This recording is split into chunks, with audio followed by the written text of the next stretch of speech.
Je n'étais pas revenue dans cette ville depuis de nombreuses années. Je devais assister aux obsèques d'une lointaine parente.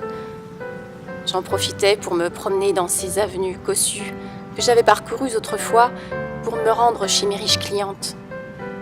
À l'époque, j'étais manucure et esthéticienne à domicile. Tiens, que s'est-il passé ici ? J'avais bien connu les habitants de cette maison, j'y venais régulièrement. C'était une famille riche et influente. Judith, la maîtresse de maison, y donnait de grandes réceptions, où je n'étais pas invitée, bien sûr, mais qui faisaient les gros titres dans la presse. Judith était très séduisante, très entourée et très gaie. Après toutes ces années, qu'était-il arrivé à cette famille ? Soudain, un remords que je croyais profondément enfoui dans ma mémoire et qui m'avait hanté longtemps me revint à l'esprit. La comédie que j'avais jouée à une Judith alors très désemparée.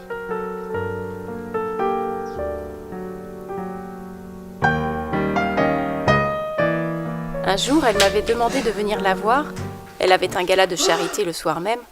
Je la trouvais effondrée, en larmes, un papier chiffonné dans sa main. Je devinais une déception sentimentale. Mais que se passe-t-il ? Pourquoi ces larmes ?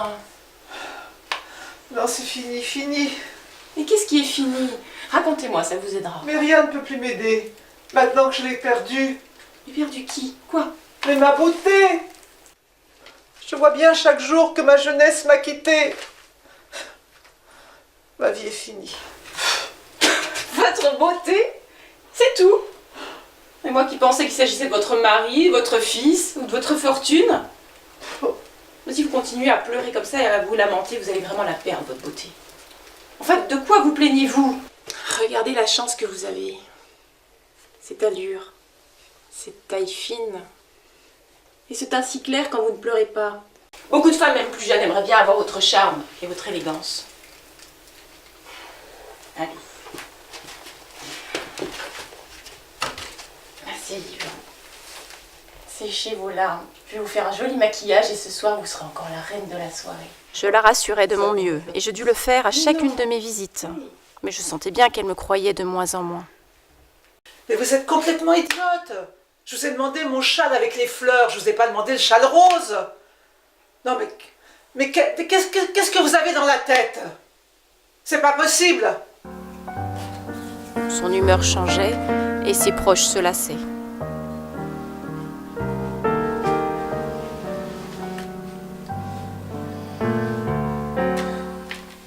Plus d'amis, un mari ailleurs, un fils absent, la solitude totale. Je commençais à me faire du souci pour elle. Elle me retenait auprès d'elle de plus en plus longtemps. On ne peut pas trouver quelque chose pour retirer toutes ces rides des mains et faire dégonfler un peu ses veines. Quelle rida. Quand j'étais jeune, dès que j'arrivais quelque part, tout le monde se tournait pour me regarder. Un jour, elle reçut une lettre d'amour d'un homme qu'elle connaissait à peine, soi-disant comte, un étranger. Elle rit et déchira la lettre. C'est bien ce qu'il cherche. Ce genre d'homme est toujours à l'affût d'une femme d'âge mûr, un peu stupide, et qui a de l'argent. Ce n'était pas comme ça avant. Je me souviens, un jour j'entrais chez une fleuriste pour acheter un bouquet de violettes. Il y avait là un jeune homme, un peu plus jeune que moi, mais... Quand je suis entrée, il s'est arrêté de parler et son visage est devenu tout pâle. Alors j'ai acheté mes violettes et quand je suis sortie, l'une d'elles est tombée du bouquet. J'ai bien vu qu'il se baissait pour la ramasser et qu'il la cachait comme s'il avait volé quelque chose. Je l'ai rencontré chez des amis à un dîner et je me suis rendu compte que c'était le fils d'une de mes anciennes amies. Enfin, beaucoup plus âgée que moi. Elle s'était mariée à l'étranger et il avait été élevé en Angleterre. Et il était venu en France pour y travailler. Il s'appelait François. Je ne m'en suis pas rendu compte à l'époque, mais je crois que c'est la seule fois de ma vie où j'ai été vraiment amoureuse.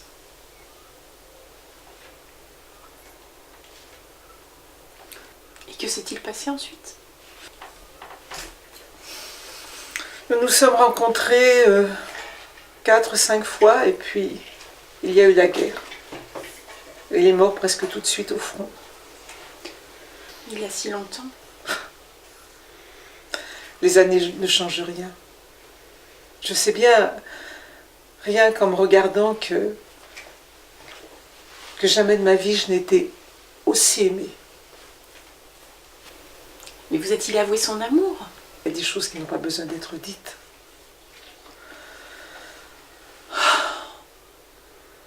Si seulement il n'était pas mort.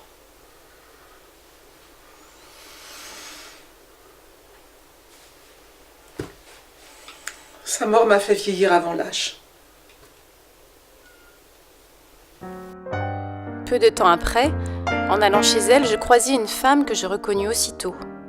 Elle se disait médium, très manipulatrice. Elle avait pratiquement ruiné plusieurs personnes, complètement sous son emprise.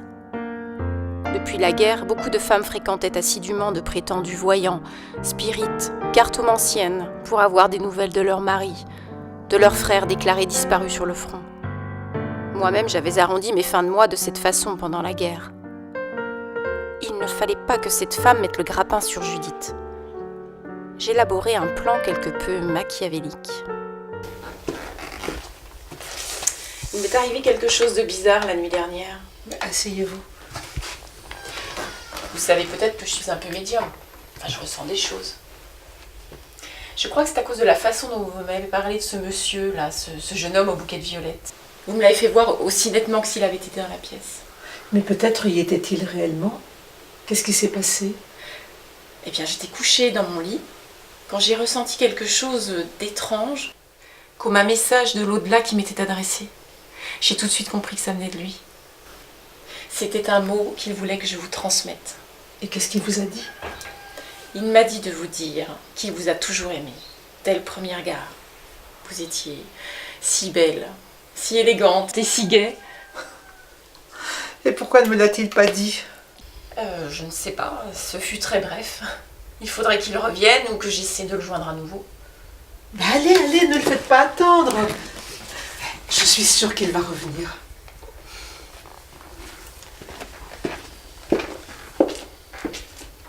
J'étais dans de beaux draps.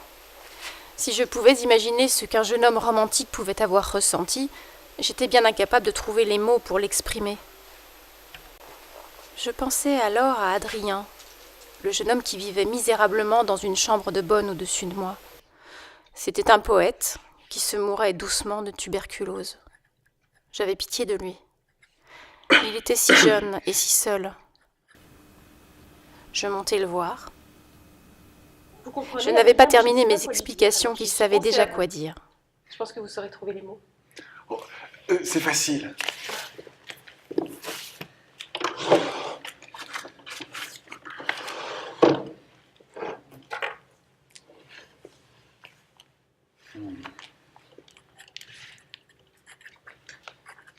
Il était tellement aveuglé par votre beauté qu'il n'osait parler. Et lorsqu'il vous vit, la fois suivante au cours du dîner, les épaules dénudées et parées de perles, vous lui avez semblé encore plus lointaine. Il a erré dans les rues jusqu'au matin, puis il est rentré chez lui et vous a écrit une lettre, mais il n'a jamais osé vous l'envoyer. Judith buvait mes paroles comme du champagne.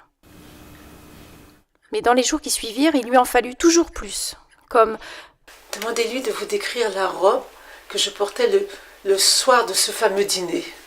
heureusement qu'elle me l'avait souvent décrite, et heureusement qu'Adrien m'aidait. Ne soyez pas désolé. Finalement, ça me distrait. Je rentre dans la peau d'un jeune homme riche, en bonne santé et amoureux. C'est comme un rêve. Adrien. Un jour que le message de l'au-delà était particulièrement charmant, elle s'écria Pourquoi elle ne m'a rien dit de semblable quand nous étions ensemble? « Là, c'était une vraie colle. » Heureusement, Adrien me souffla la réponse. Dites-lui que quelqu'un de son entourage était jaloux. Il l'a menacé de tout dire au mari. Tenez, donnez-moi ma plume, je vais vous l'écrire. Je le savais. Je le savais. Vous reprendrez bien un peu de thé? Volontiers. Elle était devenue plus calme et plus aimable. Voilà. Pourtant, à quelque temps de là, je la retrouvais fiévreuse, agressive. Bon. Apparemment, quelqu'un, je ne sais pas qui, Qu'est-ce que vous avez encore avait inventé ébranlé sa aujourd'hui? croyance en la réalité de mes liens avec Qu'est-ce qui l'au-delà. prouve que vous êtes vraiment un médium? Et que vous ne me racontez pas des histoires pour profiter de moi? Comment? Ah bah, vous me prenez pour une menteuse? Bah, Une mythomane peut-être? Mais quel serait mon intérêt d'agir ainsi? Hein? Je vois que vous ne me faites plus confiance. Je m'en vais. Je reviendrai quand vous serez de meilleure humeur. Au revoir, madame. J'étais blessée par ces paroles, car finalement j'en étais presque arrivée à croire à l'existence de ce jeune homme. Au bout de 8 jours, elle me fit chercher. Louise, je ne peux pas vivre sans les messages que vous m'apportez. Ceux que les autres médiums me transmettent n'ont pas l'air vrais. J'ai agi à l'encontre de mes convictions pour vous apporter ces messages. Si vous avez trouvé d'autres personnes pour vous aider, tant mieux. Je vais pouvoir me mettre en paix avec ma conscience. Mais les autres messages ne m'aident pas. Toutes les nuits, sans dormir, comme ça, à ressasser tout cela. Je suis si malheureuse. J'en mourrais si vous ne me dites pas que c'est vraiment lui qui vous parle. J'ai bien peur de ne pas pouvoir le prouver. Il n'y a qu'un seul moyen. Ah oui, lequel? Demandez-lui de vous dicter la lettre qu'il n'a pas osé m'envoyer. Mais alors je saurai vraiment si vous êtes en communication avec lui.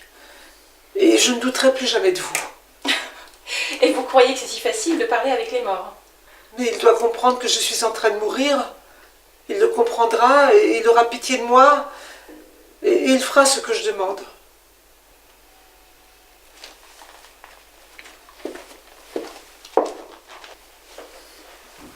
Quand je montais voir Adrien ce soir-là pour lui présenter ma requête, je le trouvais très pâle et très c'est plus affaibli. difficile. Il faut que je réfléchisse.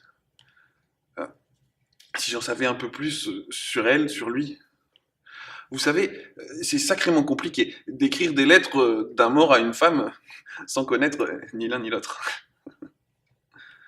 Bon, revenez demain. Je vais essayer, je vais faire de mon mieux.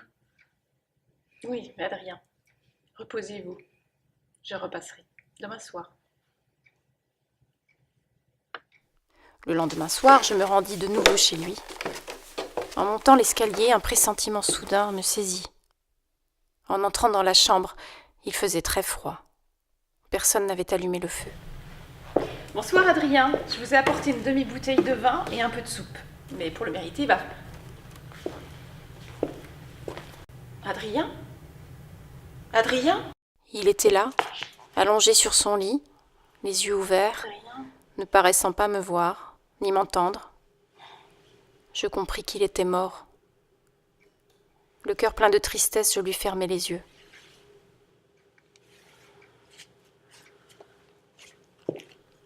Avant d'appeler quelqu'un, je jetai un coup d'œil rapide dans la pièce.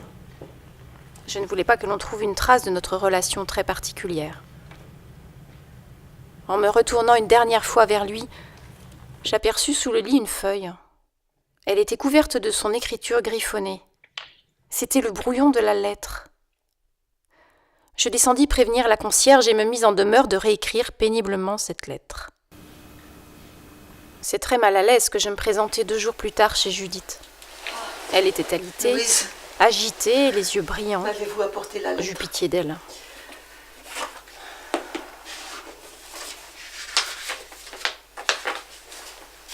Merci.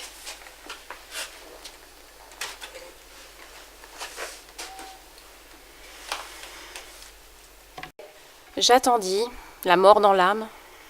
J'attendis longtemps. Elle devait lire lentement, puis la relire. Oh François.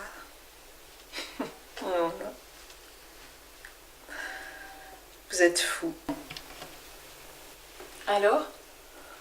Oh, Louise, il m'a parlé. Vraiment parlé. À présent, madame, vous allez me croire? J'étais folle de douter de votre parole. Mais comment avez-vous fait pour vous la procurer? Ce n'est pas facile de persuader un mort d'écrire une lettre comme ça. Mon Dieu, pourvu qu'elle ne m'en demande pas une autre du même genre, et encore une autre. Cette lettre va m'aider à vivre pendant de longues années. Je vous serai tout le temps reconnaissante.